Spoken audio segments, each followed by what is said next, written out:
To the children whose birth water is broken by whizzing of shrapnel, this is our portion. We know war in sunken eyes. We know it in the jabbing hunger pains. We know it in our heavily blistered, callous feet. Home is living between two tectonic plates, deep orange skies that invite birds that squat, scrap, and scavenge. The blood has made it to the groundwater. There is time to perish, but there is no time to mourn. There is time to rot, but there is no time to bury. Home is suspicion. Home is crouch face down on cement pavement. What is sanctum on unceded land? We say we have survived. To fathers that sleep with guns in their hands but would never hold their children, legacy does not fill the gaps. You've turned our names to weights that crush our backs. You've turned our names into sinking sand. What are hunger pains to torn limbs? What is plumbing to broken spirits? What are roots if they choke you? We say home is so far. The same oceans are sitting between folks looking into each other's eyes. Our portion is silence. They imagine home is settled soot. They imagine country is running. We now know refuge is both. Welcome to this Geneva Peace Week. The subject for our conversation today is about addressing root causes of forced displacement. So I'd like to begin by just making a few remarks myself before I pass over to my very distinguished colleagues here to discuss this key question of addressing the root causes of forced displacement. And the question I ask myself is, well, why is this so important to UNHCR and to all of our partners? And it seems to me that the numbers provide a compelling answer. For today, about 1% of all humanity now lives in exile, forcibly displaced from their homes and seeking protection in their own country or across borders with neighbouring countries. UNHCR reported that for last year, about 80 million people were forcibly displaced globally, and the number is sadly growing again this year, as indeed it has done for every year over the last 20 years. So the next question then is, well, they're big numbers, but why are so many displaced? And the answer, of course, lies with conflict and displacement being increasingly intertwined and linked to other drivers of instability. The root causes of conflict are to be found in ethnic, religious, cultural discord, deep inequalities, especially gender inequalities, discrimination, marginalization within societies, weak or even corrupt governance, poverty, and increasingly climate and environmental degradation. Well, UNHCR has a long 70-year history of responding to emergencies, including, of course, the COVID-19 pandemic. And an example I like to quote is, we respond on the ground. Our High Commissioner has asked us to stand and deliver. And just as an almost banal example, we have provided a million bars of soap to the Sahel region over the last few months. But the protracted nature of conflict and the growing number displaced have created what really is an unsustainable demand for protection that simply can't be met. We have the Rohingya crisis with about 850,000 refugees fleeing Myanmar over the last 3 years and, of course, for many years before. Afghanistan, a war that's been protracted for 40 years, Syria for 10 years. We have many millions leaving Venezuela, being hosted in parts of North Central America.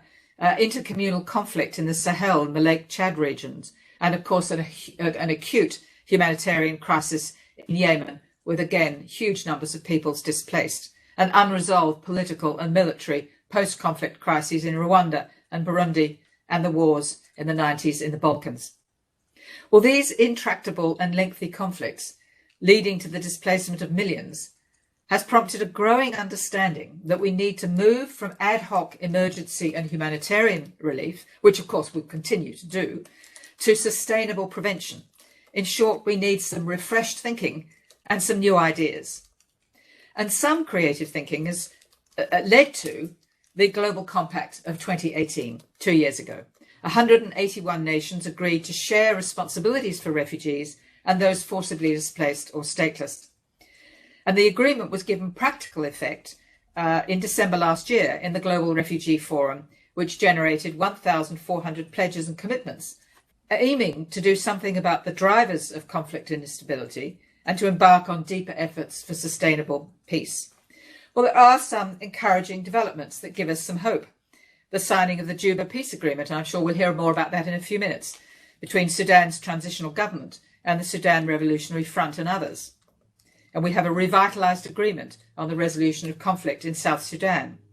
We have renewed peace efforts in the Central African Republic and the African Union acting as a guarantor of the political settlement. And working at the community level, faith-based actors support efforts to assist refugees at the local level. They are often first responders.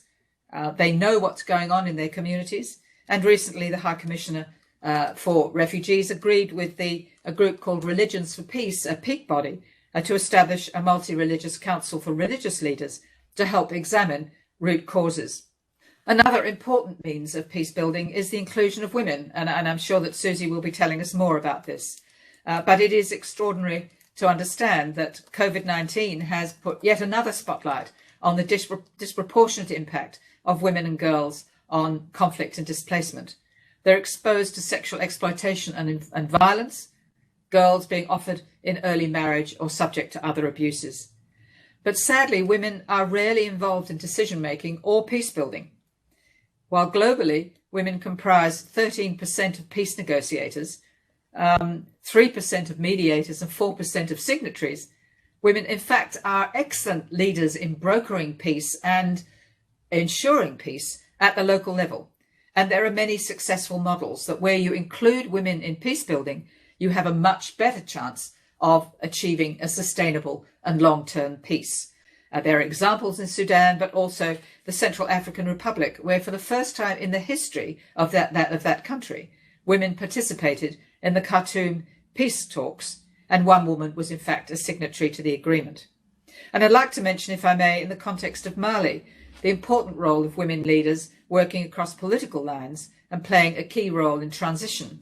And I'd like to congratulate Mrs. Bintou Funes Samake on her recent appointment in the cabinet as Minister for Women, Children and Family Affairs. And there are other models, roles with parliamentarians who are key players in achieving peace. And the African Regional Parliamentary Conference last year particularly recognised that good governance, the observance of the rule of law and respect for the human rights are the best possible forms of conflict prevention and displacement.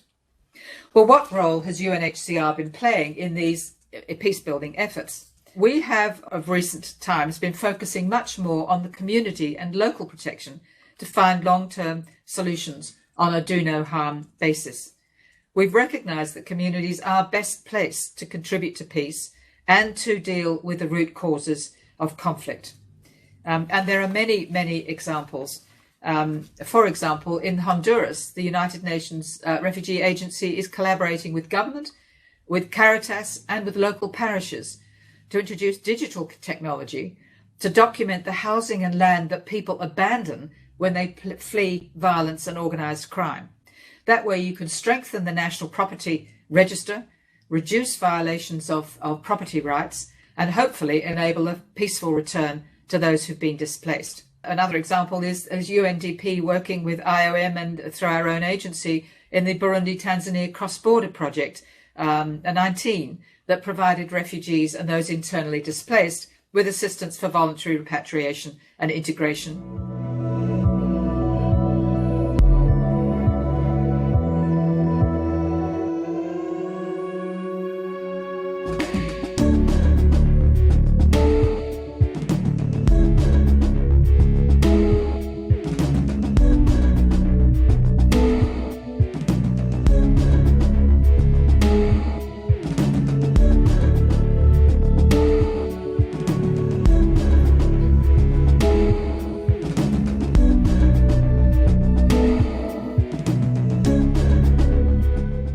But in summary, at UNHCR, we're convinced that a political and peace process that includes displaced people will reduce the risk of future instability, conflict and displacement. The participation of those forcibly displaced in national elections is an important step towards political reconciliation and, of course, a fundamental human right. Well, those are just some words from me. I'd now like to hear, and I'm sure you all will want to hear, some voices from very different countries and operations in support of the peace process. And I'd like to invite, if I may, Ambassador Abdellatif, and we particularly welcome, if I may say, in inviting him to speak, Egypt's pledge at the Global Refugee Forum that I've mentioned. We thank you for your country's active engagement in addressing root causes. Over to you, Ambassador. The Aswan Forum on Sustainable Development, Peace and Security tried to change a bit the conversation around this issue by ensuring that humanitarian issues are not addressed as a standalone issue, but fully integrated with peace and security and for integrated solutions.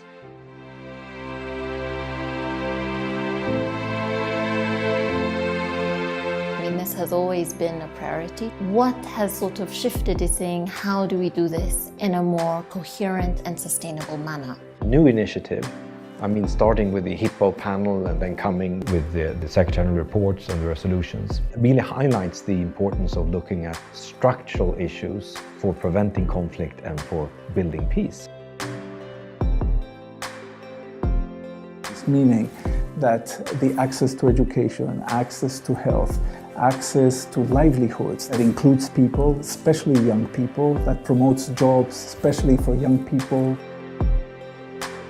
Investments have been done for a number of years. Countries are still continuing either collapsing into conflict or maintaining some sort of instability. Peace building is not really just a technical, financial and logistic issue. First and foremost, it's a political issue. And what the Sustaining Peace agenda is really trying to promote is that this is an ongoing continuum. So breaking away from a project cycle and really integrating this into regular development work. The first thing the conflict brings to a community, it destroys the social fabric. When people leave their communities to become IDPs or refugees, they leave behind a vacuum, a distorted, destroyed social fabric that needs to be repaired. And peace is needed where they left, and peace is needed where they are. The African Union has designated 2019 as the year of refugees and displaced persons. So it was very naturally, when going towards this forum, that the issues of forced displacement tabled themselves naturally in the agenda very strongly. Bearing in mind also some of the situation in Africa in terms of forced displacement. You mentioned some numbers. Africa hosts a third of all refugees globally. The numbers of refugees have increased very significantly over the past years, tripling in the past decade. Egypt itself, my own country, is a host to around 5 million migrants who are very much in almost refugee-like situations. And looking at the root causes of displacement, of all these problems, conflict come up primarily. And the Aswan Forum came up with a very strong message on the need to ensure that we really address forced displacement through the peace continuum, going from a strong emphasis on conflict prevention to peace building to post-conflict reconstruction, and through all these cycles, and not just at one of them. With COVID-19, the situation is further complicated and further aggravated for migrants and refugees, and we need to make sure that they are fully integrated in the recovery packages, in the efforts to rebuild better towards post-COVID recovery, using a holistic and integrated approach that emphasizes interconnectedness and dealing with the complexity of these issues in an inclusive way. But now I'd like to invite the Deputy Director, Mr. George Conway from the Crisis Bureau, to tell us a little bit about the role that development actors can play in addressing root causes of forced displacement. Thank you. Thank you, colleagues. And let me start just with framing with four overarching points as it relates to developmental solutions to forced displacement. The first is, we need to put this into a developmental frame. We have committed collectively under the Sustainable Development Goals in the 2030 Agenda to end extreme poverty by 2030. We have committed to a series of benchmarks to advance a collective developmental agenda that is and continues to be actively undermined by the realities of conflict and crisis across the world. And when you take the various compounded risks and threats that many people in many countries face, whether they relate to the climate emergency, whether they relate to insecurity, certainly mapping the impacts of COVID on top of that, the scene is quite worrisome looking ahead. And this is the first year since UNDP started tracking the Human Development Index some 30 years ago. This is the first year in which we're seeing a decline and a regression on the Human Development Index. And of course, those that are most impacted by this are those in situations of either forced or protracted displacement. And this leads to my second point, which is that those that find themselves having to move either to access better security or to access life-saving humanitarian support are almost always those that are most excluded, those that are most vulnerable and suffering from the most extreme inequalities in their countries, in their societies. And we must have a developmental optic on why it is that certain parts of populations are subjected to such extreme marginalization and vulnerability, but that they have no choice but to move in order to seek better lives and better support. And this often relates to deeply and structural exclusions and inequalities built into societies and how they operate, and how economies function and how social support networks function in the absence of social protective environments and policies. And really does require a thorough understanding and analysis at a country by country level to understand why these types of exclusions are happening that create situations of vulnerability that lead to situations of people having to move in ways that put themselves at even greater risk. Third point, most displacement these days is caused by a combination of factors, whether it's the impacts of the climate crisis, its impacts on recurrent natural hazards like floods and droughts, combined with the impacts of insecurity and conflict. Having just come from a long stint in Somalia, it's very clear watching how the cycles of drought and floods intersect with a certain baseline in the countryside of vulnerability, of insecurity, in ways that compel people to move from rural to urban areas in the context of trying to address the impacts of natural hazards, and to move away from very overt security threats that they face.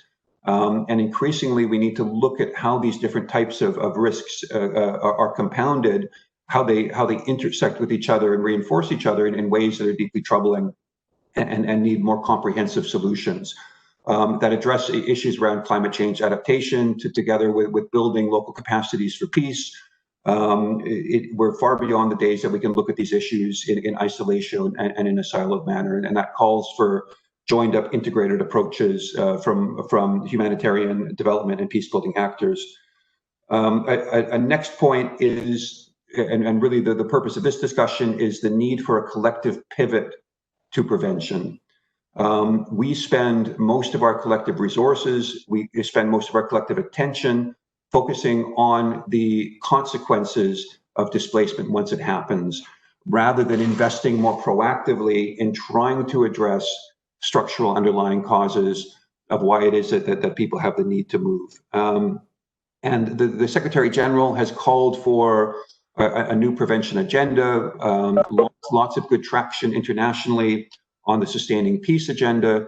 We need to change not just the narrative, but the ways that we actually work in countries that experience a crisis, fragility, the impacts of the climate crisis, in order to find the right places to make the right types of investments that can reduce chronic inequalities, that can create better protective environments for people through introduction of social protection frameworks to strengthen local capacities for peace in a way that we can get advance of the curve of the types of insecurity that are driving these types of forced movements in the first place.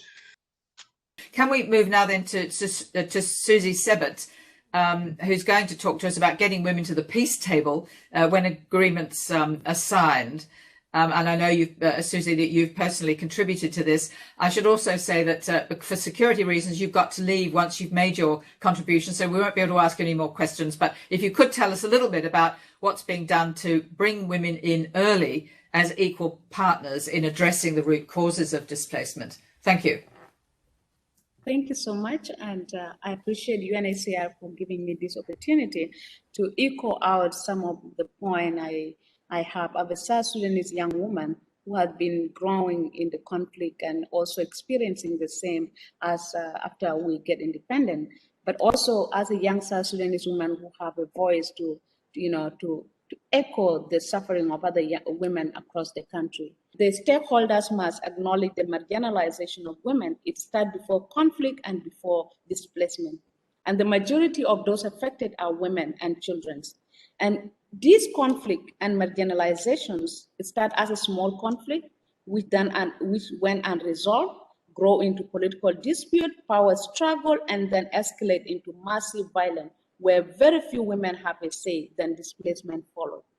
When we talk about sustainable peace or sustainable development, women's voices need to be equal, not from the background, but rather to be put at the front, at the table with men as well. Also be part of the decision making and also be part of the negotiation, the mediations, and also to be signatories to the agreement. Simply because the majority of the population affected are women. They are the one taking care of the children, they are the one taking care of the elderly, they hate families, they are sexually abused, domestic violence, and then they live in the refugees camps, they live in the protection of civilians, and also they live in the internal displaced camps across the country. That is why it is very important to bring collective voice of women from different areas, from the refugees, from the displaced, and then also from the protection of the civilian, women within the protection of civilian side.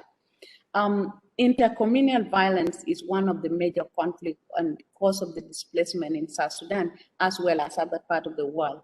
But then those who are affected are women at the same time. But then when there is an intercommunal dialogue going on, it is very difficult to bring women voices. And the women of South Sudan in 2018 decided to be part of the peace process. And we say, nope, if we don't have our chairs, we will carry our stools and sit on the negotiation table to echo our voices and our demands. In 2018, UN Women released a report that stated that there is a likelihood of sustainability of peace agreement where women are fully represented. This is an example in South Sudan, and I'm very proud to say that the reason why South Sudan peace agreement is holding up to today is simply because women were part of the process. Women were not just at the table, behind the table, but rather they were sitting on the table in front, and they have their voices, and they also echo the voice of women in the refugees across the borders. They were able to echo the voice of the women in the protection of the civilian side across the country. They were able to echo the voices of women in different displaced camps across the country. Women from these communities also need to be represented. They were represented. Women from the refugees camp were represented. Their voices were represented. Women from the parties to the agreement were able also to echo out their voices. And this is a very important phase of peace agreement. And this is a very important phase of sustainable peace. And it is also a very important phase of stopping and bringing a sustainable development to the point that displacement and forced displacement have to stop. So it is important that not only elderly women, we have also young women, women living with disabilities. This number, these categories of women, voices are very important in the peace process. And I'm very proud to say that every peace agreement where women are part of the decision and are part of the negotiation is always sustainable. There's a likelihood of implementation. Yes, the South Sudan peace agreement is not fully implemented, but I am very proud to say that it's better than the 2015 peace agreement that broke after a few months with the State House conflict fighting. We all know that incident. That's why it is important to bring the voice of women on the negotiation table. Thank you. Well, thank you very much. Thank you, Susie. That was excellent. We really appreciate your making that intervention, and wonderful to see your leadership as a young woman lawyer in bringing women to the table. It will be wonderful to see some more research into just what are the ingredients that women bring to that negotiation that they then bring back to their local communities that can ensure the sustainability of that peace agreement. And the two agreements that you point to, the former one which broke down and this one which is looking much more successful, it'd be very interesting for a scholar like you and your colleagues to do some more work on what the differences are and why we must include women in these negotiations. I think it's really crucial research. And if I may say so, I'm also very pleased that you mentioned women and people who are disabled, because they are a significantly disproportionate number of those who are displaced, and we perhaps forget to include them in our thinking about displaced people. So if I may, I'd like to return to Ambassador the Ambassador to talk about a little bit more about the Aswan Forum. And I very much appreciated your point that you want that to be a conversation which will be continued in other contexts, and I hope it will be. But I wonder if you could tell us a little bit more about what you see as a key recommendation in addressing root causes, and then perhaps tell us if you've got some examples of how COVID has really affected the implementation of that Aswan Forum process. Over to you, Ambassador. To come to another one or two other recommendations that to highlight is this issue that addressing forced displacement is a whole government, whole society endeavor. It cannot be compartmentalized. We need to address the needs of refugees and displaced persons in national development plans, in implementing the 2030 agenda. I think another aspect that has already been mentioned is making sure that the needs of displacement are an integral part of peace agreements, such as the ones we are witnessing on the continent. And then there are some other recommendations about the need to ensure that the frameworks we have in place between the humanitarian side are in sync and in synergy. For example, in Africa, we have an African peace architecture, we have an emerging humanitarian architecture, and they need to be in sync. They need to work in synergy. This issue of a message that came out quite strongly also is the need to share responsibility rather than shifting the burden. Finding comprehensive solution is, in Africa in particular, with the extent and the magnitude of the problem, is a matter of international and global interest and response and solidarity. COVID has also had the effect of, again, showing how the risks are magnified, the vulnerable are mostly impacted, and among them, of course, the people in displacement. So that is the holistic agenda also that I found in the intervention by George from UNDP and this integrated approach. And we're also very appreciative that UNDP was a strong partner of the Aswan Forum, and we share a bit kind of like an entry point to some of these issues that we hope to take forward in this kind of fully integrated continuum of interventions to address these issues. Thank you. Well, thank you very much, Ambassador. And I think this has to be a whole of society approach, and it is critical to understand that COVID has actually had, in its own rather sad way, shone a light on the fact that if you are vulnerable in a community for inequality, discrimination, displaced, you are much more likely to be vulnerable to the emergencies, whether they're environmental flooding or whether it's a health pandemic. What these events do is to show how fragile our societies are and how we need to strengthen those societies if we're to prevent this kind of huge impact on displaced people. So thank you very much, Ambassador. And I'll now move to Mr. Conway, who's going to perhaps tell us a little bit more about what specific examples UNDP has adopted to deal with root causes of displacement. And of course, investment is so critical with the financial institutions, and I'd be very interested to hear how you go about your work in dealing with these root causes. The factors that cause forced displacement are complex, they're multifaceted, they're multi-leveled, and they need very individualized responses tailored to individual development circumstances. But, happy to look across UNDP's work and engagements on some, common themes that come out in our experience.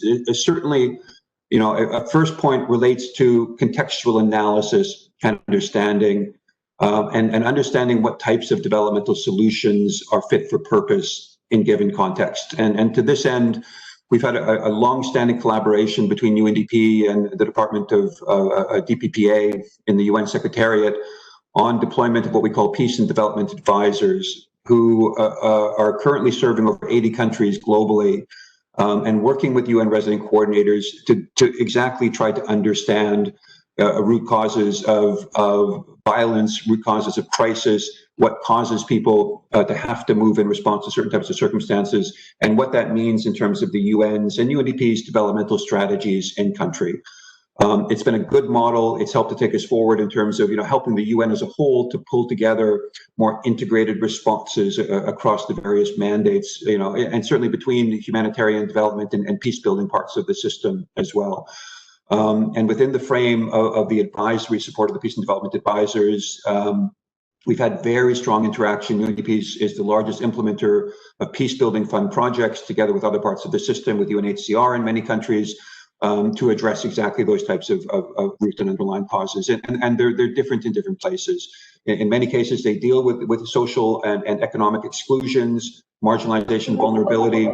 What does that mean then in terms of the design and delivery of social protection systems? What we've seen in the context of COVID, for example, is a lot of discussions in many developing countries around either putting in place new social protection systems and or expanding existing ones to better target those most vulnerable.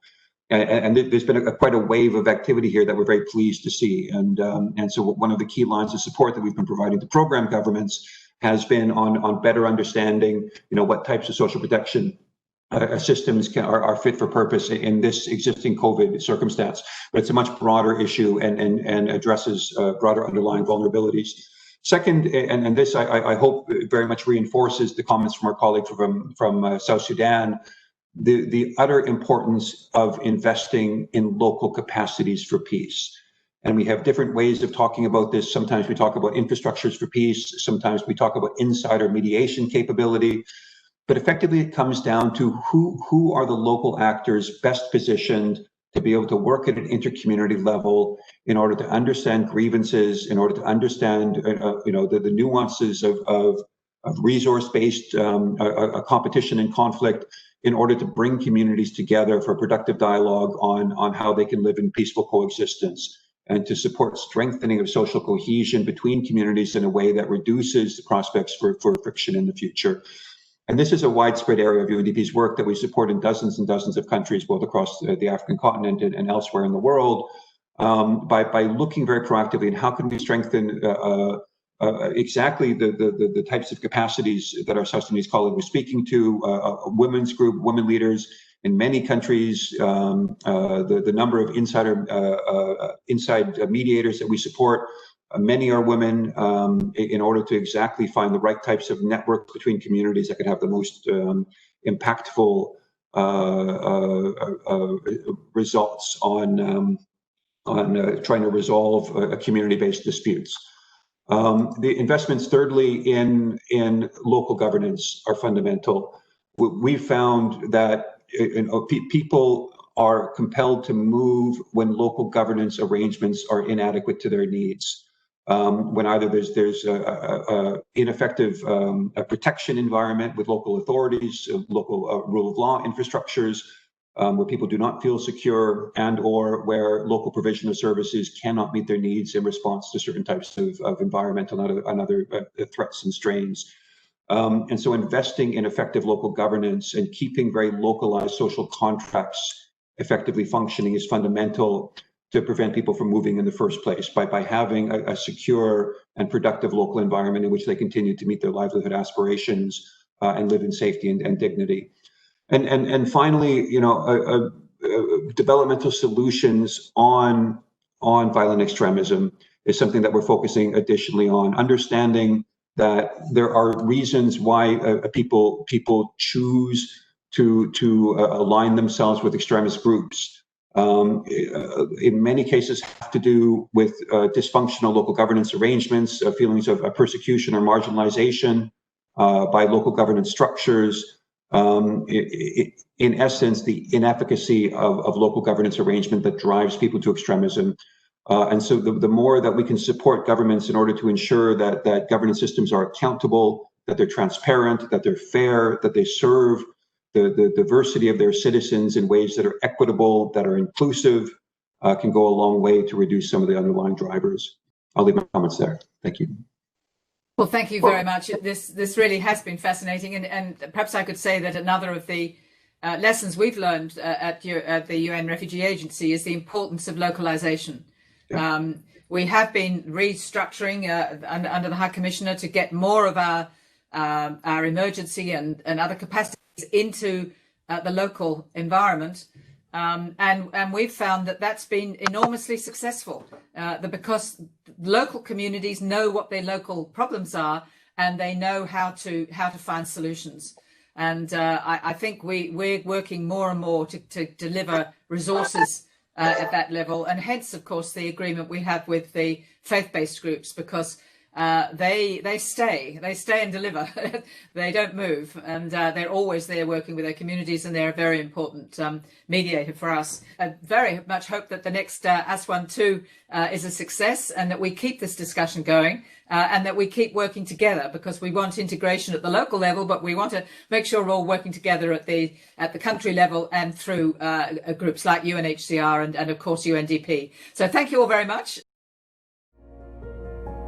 It is time to put armed conflict on lockdown and focus together on the true fight of our lives. End the sickness of war and fight the disease that is ravaging our world.